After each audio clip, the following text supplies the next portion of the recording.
Okay, so there's a lot of Marvel games out there. There's card games, board games, mobile phone games, and Square's upcoming Avengers game in the near future, whenever it may be. Square have a habit of pushing games back.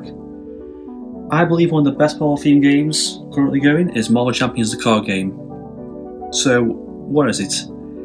This is classed as a living card game. So, what that means is with a living card game, each game has a core set, usually a large box designed to teach the game to players. There'll be from 1 to 4 players, they'll have a good pool of cards, and then they'll release expansions which add to the pool of cards you currently have. Keep progressing, make your game bigger and bigger so the game grows the more expansions that get released. Now, some may be put off by the idea of having to buy expansions, which you don't have to buy expansions for this game. There's plenty of replayability, plenty of value in this box as it is. It's just something extra if you really enjoy the game and you want to buy more and you want more hero packs, more scenarios, you can do, but you don't have to at all. But what I like about living card games is it's different from trading card games, whereas there's no booster packs, there's no randomness, you get a set pack of cards. So in each set, each expansion, each small pack, the cards are the same. So there's no randomness, there's no luck, there's no will I get the best cards, you get what you pay for. Which is good because you can then look at what you want. For instance, you can get Thor and I think Captain America, so you can get what you want. If you want just Captain America, you go for that one. If you want both, get both. So that's all I like this kind of game. So let's take a look inside the box. So inside, like many Fantasy Flight games, they have a learn to play guide, which is just basically setting up a tutorial mission, teach you the basics, how the game works, and a larger world reference. And this will be a glossary of each keyword, each and action, abilities, all the aspects of the game. Tokens. Now what you notice straight away with this game is the artwork is really colourful, it's really nice, and all the cards, we'll show you in a bit, but all the artwork is really vibrant, it's really colourful. I love the style, also the artwork from the comics. It's all taken directly from the comics, this isn't the MCU, so all the artwork here, all the designs are straight from comic book adaptations, which is great. Which means you'll also get stuff that you won't see in the MCU, such as like She-Hulk, Claw, other villains and heroes. We have that. We have, sorry, I punched these out already, so someone's going to be missing. These are the tokens, damage tokens, threat tokens, generic tokens, and others. Really nice artwork, feel good too. There's them. I've used some of these. These are the dials. Now what I like about this is you actually have dials to use for your health, rather than just having a counter, which is really smart, which I'll show you in a second. Straight away, what I like about this is the box. Now you can see here you instantly have a space for your cards, for dividers, two boxes there for your tokens. So I really love this because a lot of card games and games I've seen is you just get a big empty box and you've got to throw your cards in bags and it's kind of hard to organise. But I do love this. We also have the health counters for the players.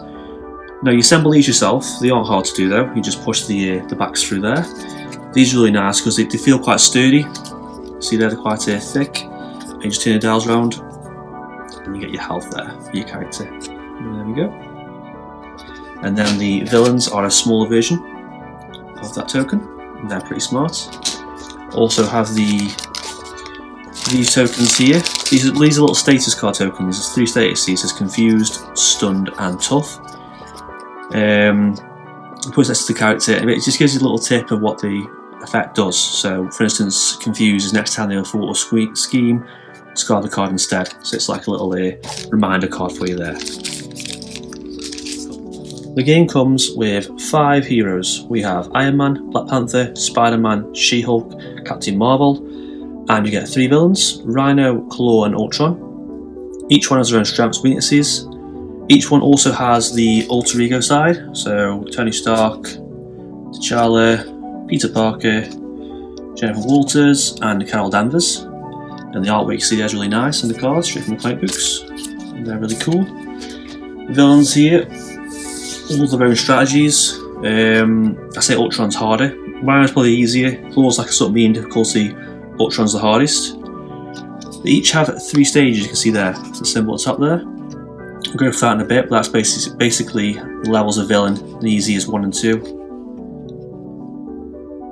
So looking at all the cards laid out, it might seem like overwhelming. There's a lot of cards here, and I'll be honest, there is a lot, but they're all organised at the bottom down there. They have their little symbols to tell you there, some Spider-Man deck. So each character has their own deck of cards.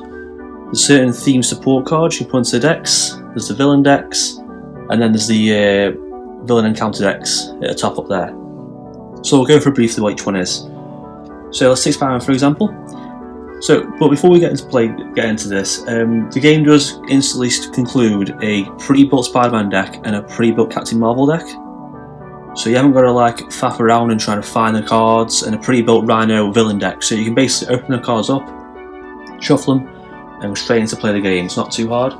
And also, if you do get a little bit lost of what cards to include, at the back of the instruction manual, it does have a list.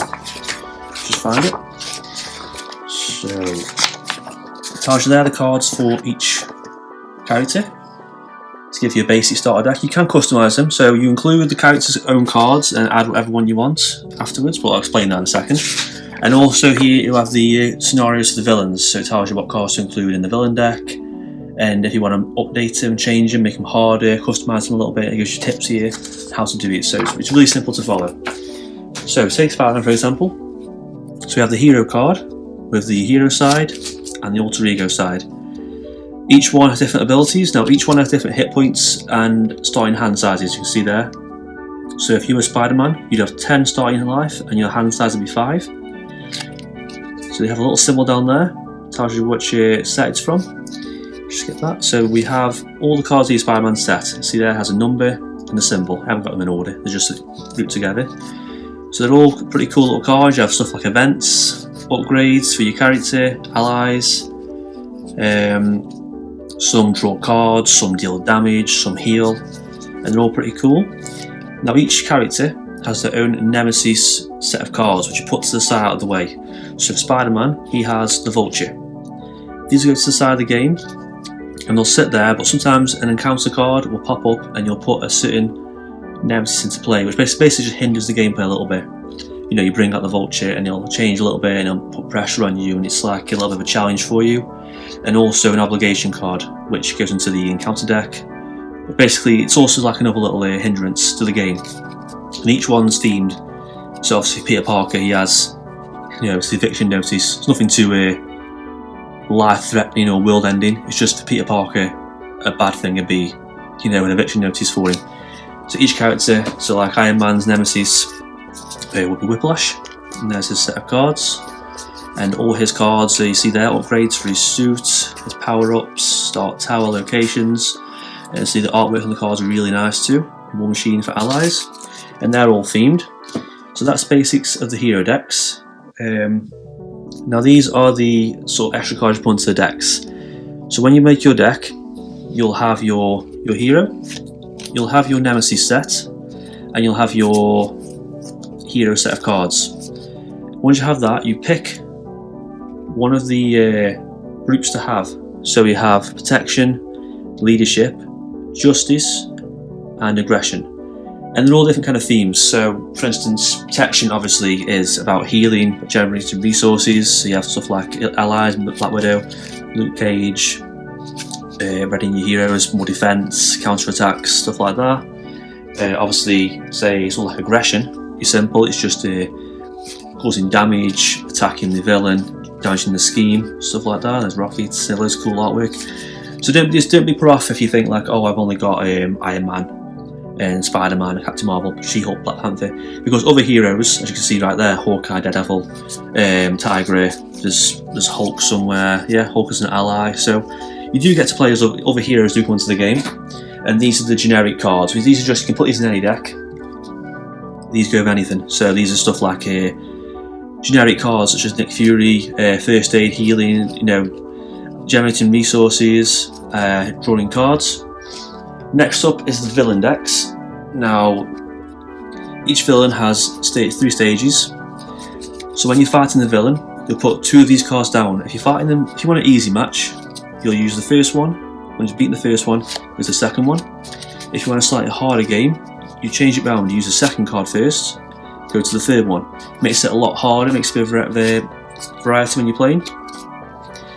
Now each villain has their own scheme card, a main scheme, which I'll explain in the gameplay in a second, and their own set of encounters based on that villain. So for instance, Rhino will have like the Shocker, moves to Stampede, straight out from the comic books, Hydra Mercenaries, Sandman, other things like that. That's pretty cool. There's the same for Claw and Ultron. They're all themed. So Ultron is like I say the harder one. Now at the top up there, now you see here you think like I've only got 5 heroes and 3 villains. I mean that's like what, 15 games. Change them around a little bit, change the decks. But also up here you've got the encounter modular sets up here. So when you're making a villain, you'll use a villain deck and their set encounter cards. You'll include the standard encounters, which are these here. These are just basic. There's only 7 of these, and you put them in the counter set. And these just are basic things like the villain schemes, the villain attacks, revealing nemesis, stuff like that. And then you can choose up here different sets. And these are different difficulties. The back of the game will tell you which of these are for. So for instance, if I just find it, I think there's one called Bomb Scare. Yeah. So when we're fighting Rhino, you will put Bomb Scare in, shuffle it into the counter. Not too hard, bit of extra difficulty. Give you extra cards to play against, make it a bit harder. I'll explain the counter deck in a second. Stuff like the Doomsday Chair with MODOK and his encounter sets. Basically, these allow you to customize the game, increase difficulty, change a little bit. So you can have Peter Parker fighting the Rhino, but you can have Peter Parker fighting the Rhino in a hard mode. You can have Peter Parker fighting Rhino with any of the extra schemes put in. Like I say, some are easy, some are hard. I think Doomsday Chair is quite hard, Legions of Hydra is quite tricky. And that's one for each character too. So as you can see, I've got a huge selection of cards here. I think there's about 200 and something cards in this box. So you get a lot of value for your money, a lot of replayability. Now what I'm going to do is, the best way to really explain how the game works is doing a sort of example game. So I'm going to use Spider-Man fighting the Rhino. This is going to be basically a sort of how the tutorial is played out. So now I'm going to play it myself here, and you can sort of see how the game works. Obviously, I'm not going to show you all the cards, such as all the other. I'm only going to use one hero, but you get a general gist of how the game works and how it's set up and how it plays. Right, ready to play. So I've got my deck of cards. Now I'm using basically the sort of tutorial mission. So I've got Spider-Man's basic deck and the basic Rhino deck, which you follow through in the instruction manual. I've got my hero deck. I've got Spider-Man ready, my hero. I've got 10 health points. Let's just say 10. There's Rhino ready on stage 1. The scheme, Rhino's base health, which is what the card says down there. My nemesis set out the way, and a shuffle set of encounter cards, which features the Rhino cards, the standard set, and the Bomb Scare set. So how do you win? You win by attacking the villain. Using your cards, using your heroes, allies, damaging cards from your hand, reducing that hit point down to 0, again stage 2, and doing it again. You do it twice to win. The villain wins by reducing your player health points to 0, or if their main scheme is fulfilled. Now, schemes are sort of villain plans. Now, there's main schemes and there's side schemes. So each villain has a main scheme. Some have multiple ones. Always check the back of the card, because it does give you tips, because some say when you advance in that scheme, put this card to play or spawn this enemy. So always check the back of the card. See, it says right there, stage completed, players lose the game. So it has 7 in total. So every turn it'll put an extra 1 point into the scheme. When it hits 7, we lose. So you have to watch out for that.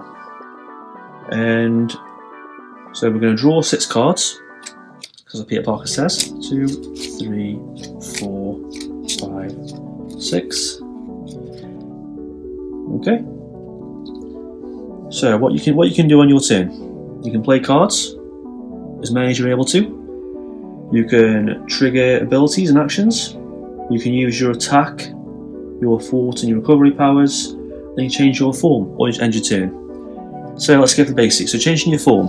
So once per turn, you can change your character's form from their alter ego side to their hero side. Now, at first, I thought, what was the point in being Peter Parker? I don't want Peter Parker. I want to be Spider-Man. I'm going to just go for the attack. But when you're in the hero form, the villain will attack you and do more damage to you, and eventually they'll reduce your health die a lot faster.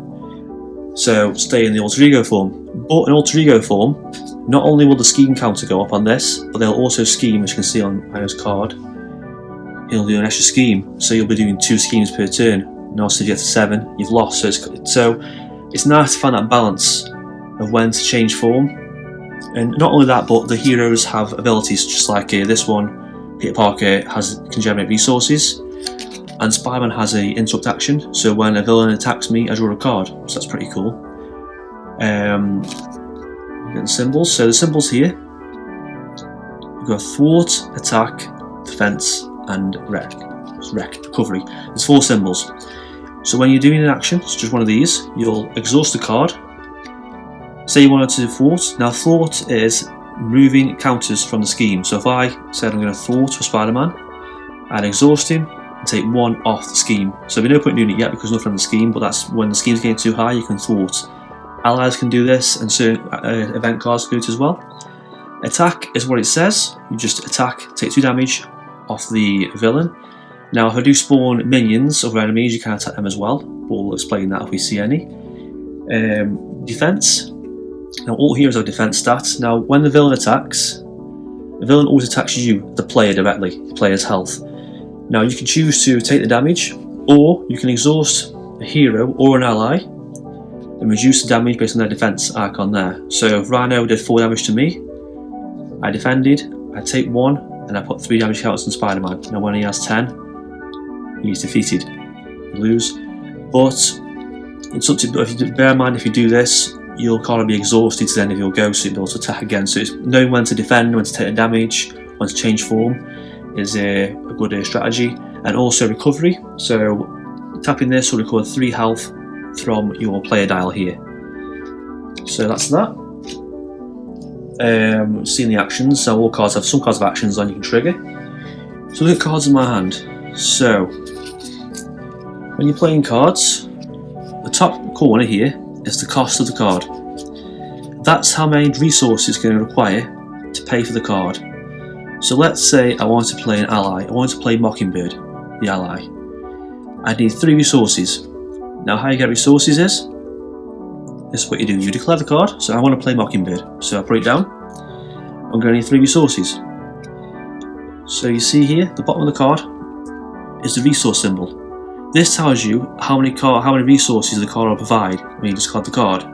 So when you pay for a card's cost, you discard cards.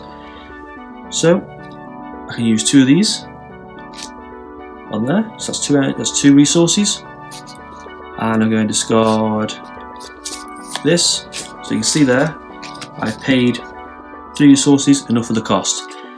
Doesn't matter what symbol you use, they all generically apply for the same resource. Some do change, some do say give double the amount for certain card types, but for now it works fine as it is. So I've got Mockingbird into play. Now you see here, it has an ability, a responsibility, when it enters to play, stun an enemy. So we'll get one of our stun tokens out. If I can find it. There we go. See they're stunned. The next time the character attack, discard the status card instead. Now you can put this on the villain, the main villain, or you can use it on a minion, but because there's no minions, we're going to put it on the villain. So when he attacks, he'll get stunned instead. Okay, so what's I've got in my hand? So I could place the villain's team and discard these 2, or for justice. But for now, I'm going to leave it because I can't afford to play now, which I really want to. So you can use any order. You can attack, you can play a card, you can do an action, doesn't matter what it is. As long as you have the resources and the cards are ready to be exhausted, it's fine. So straight away, I'm going to attack with Spider-Man and Mockingbird. Now I've done 2 damage with Spider-Man and 1 with Mockingbird, so we take 3 off the dial. It's really satisfying doing this, I love doing that. There we go. So now some allies do have damaging effects on their attacks. You see there's a little symbol underneath the attacks, so when this attacks it's 1 damage to itself. There. Some cards don't, some cards better than others, some cards do 2 attack and 1 damage to themselves. It's just so it isn't too overpowered. You have too many allies out and you're too strong. So I can't play any of these, or I don't want to play these. So it's the end of my turn now. So it's up to you. If you want to discard cards, you can do. So I'm going to discard 1 card. And now you draw up to your maximum hand size. So maximum hand size is 6. So I want to draw 4 more cards. 2, 3, 4. I've got 6 new cards ready. And then also we ready all our cards, just in case. So that's the player phase over. Now for the villain phase. So how it starts, you put a threat on the scheme.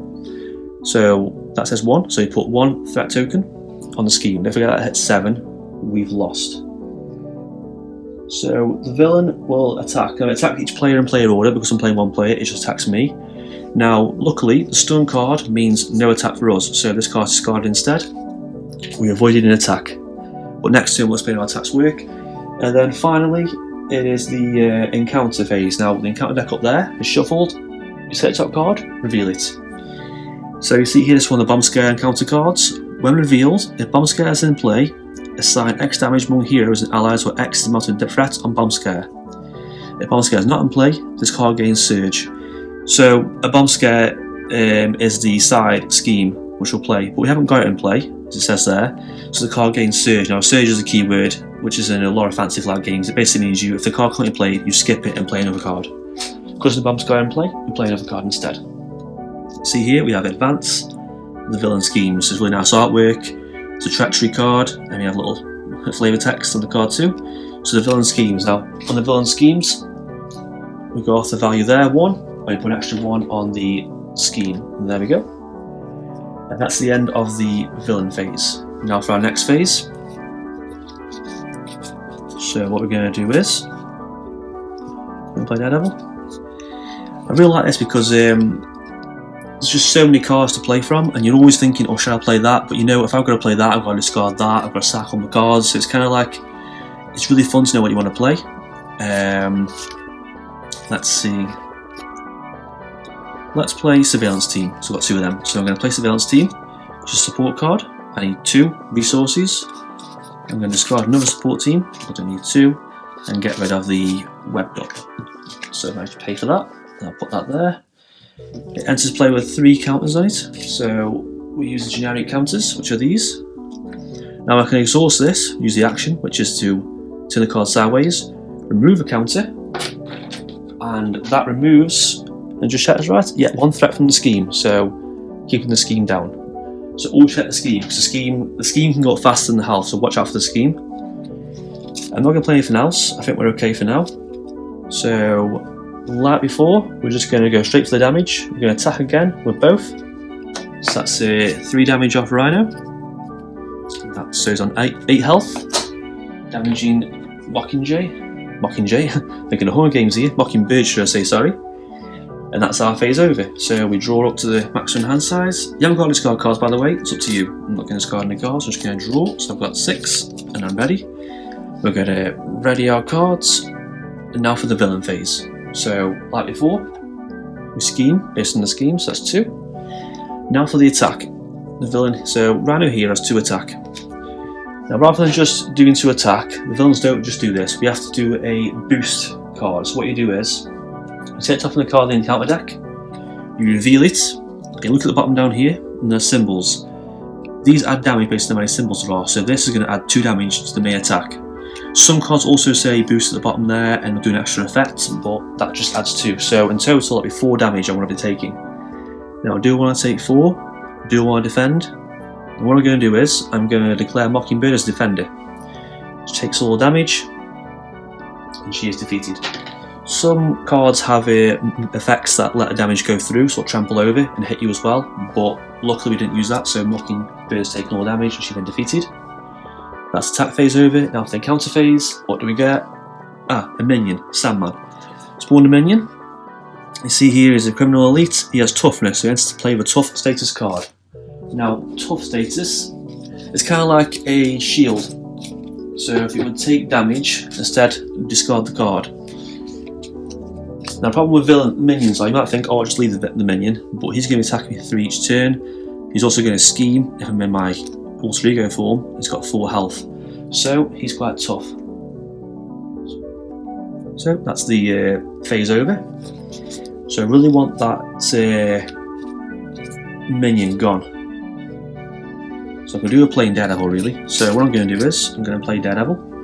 So I need 4 resources. It's 1, 2, 3, 4. There's Daredevil out. We're going to do Sales Team again.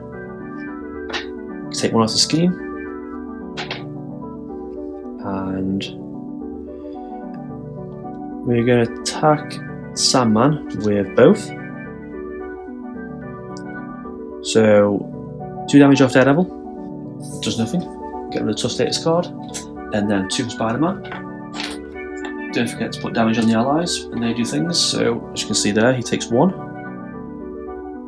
So that there. And that's how I'll go over it. We're going to draw up to the maximum card size. 6. Ready our cards, and then do the villain phase.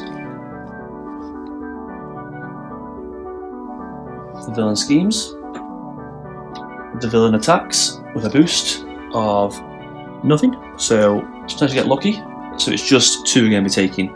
You know what? I'm going to take 2. I could defend that, but Daredevil would die because he'd have maximum damage and defeated. I could defend with Spider-Man, but then I'd be exhausted and I won't be able to attack next go. So I'm going to take the 2 damage. I can afford that. We're going to take 2. There we go. That's our damage taken. And also the Salmon attacks with 3. So we're going to use.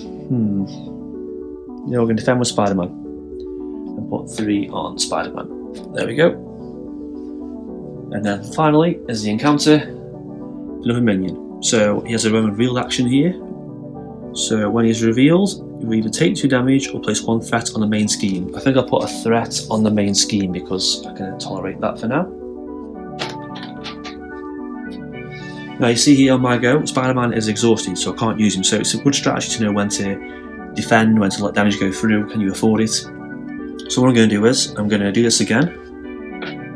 That's gone now because there's no counters on it. Take 1 off the scheme. Like I say, the scheme is very dangerous, be careful with the scheme. I am going to play, what I'm going to do is I'm going to change form, do this once per turn. Don't forget when they change form, they stay exhausted, they keep the damage. Back to Peter Parker. Now he has ability generated resource. I'm going to use this ability, generate resource, and play Aunt May. She's a great card. She goes there and she can be exhausted and heal 4 damage from Peter Parker. So I can tap that to heal Peter Parker. Now don't worry, when they're in alter ego mode, they aren't weak. They won't attack you. They'll just scheme. The villains will, so it's not too bad. So we're going to play this upgrade here, Spider Tracer, attached to a minion. Most defeated. Remove 3 threat from the scheme. We're going to use web counter to pay for it. So we're going to attach that to this minion up here. And then we are going to play, this is a great card, Swinging Leg Kick. It does 8 damage to an enemy. Now some minions do say to have a guard ability, it means you have to damage them first when you damage the villain. Because they aren't there, I can go straight for the villain. We're going to play that, we're going to get 2 resources from that, I can see down there, 1 from that, and do 8 damage to the villain, which is enough to defeat it. When the villain's defeated, you change to the next stage, as you can see there. Now some have when revealed actions, so when he's revealed you research the encounter deck for a break-in, taking side scheme and reveal it. So he has more hit points now, he has 15 hit points. And we also have to reveal a break-in, taking side scheme, so you're going to shuffle through these. This is good because this will let me explain what a side scheme is, and it is right there. Just shuffle these. I've got no sleeves in these cards, I know, I don't like it, I hate it, I need sleeves. That's that.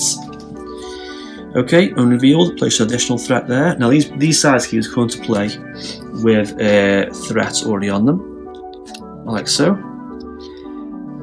Now it says a hazard icon, you see there? We're going to deal an extra encounter card during the villain phase. So some side schemes don't seem that bad. When you look at the thing like that, the icon, we're going to be doing 2 encounter cards each turn, so all of a sudden now, a priority of the damage is going to be changed now to taking off the side scheme.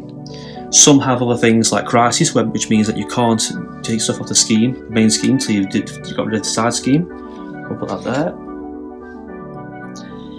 So that's our turn over, I think. Yep, that's our turn over. So we ready these cards. I've left Daredevil untapped so I can defend. Jessica Jones, Interrogation Room, Responsibility, Haymaker, Emergency, and a Tenacity, can't say it. Okay. Now because I'm in hero form, the villain won't attack me, neither will the minions. But the drawback here is they'll scheme. So not only will the scheme go up by 1 on the scheme card, and get the tokens out, as so, but you've got to take into account all the schemes on the cards. So there's 1 off that, 3, 4, so 1, 2, 3, 4. So, as you can see here, I've lost because the schemes reach maximum capacity, and it's game over. Now what I could have done that last turn is fought with Daredevil, take the scheme down, because I wanted to just go to quit mission. I thought I'd just leave it as it is, and that's how you lose. So you can thwart, take off the scheme. So as you can see here, it can be quite tricky. I mean, I could have done some things differently. I was just trying to show how some of the cards worked and how actions worked. It's quite quick to set up. It's not, as long as you keep the cards organised, you can put it up quite fast, get on the board quite quick. You could play with friends. There's a lot of variety here. You get a lot of value for this. I mean, I paid £40 for this, so it's the same price as like a regular video game. But you're going to get hours of fun from this. With the expansions on the way, I know there's a Red Skull pack going out soon, there's a Black Widow, there's Doctor Strange coming out. There's going to be more fun for you to play. Each one's got their own hero cards and their abilities and their own nemesis, so it's fun to see, I'm sure. So to summarise, I gave this game a solid 9 out of 10. It's got lovely artwork, it's quick setup is quite fast, it's not too hard to learn, there's so much replayability and variety from a core box set. It's really, really good value. Only con I could say is if you've got a bit of an OCD and you like collecting, it might be a bit of an investment, you're going to be spending a lot of money on expansion packs. But it's optional, and it's only a small nitpick I'd say for this game. And that's it for this review. If you have any questions, let me know. Drop a like, leave me a comment and subscribe. If you'd like to see me play any more games of this, more villains and heroes, maybe put some more difficulty, see if I can beat them, just let me know in the comments. And that's it, thanks for watching.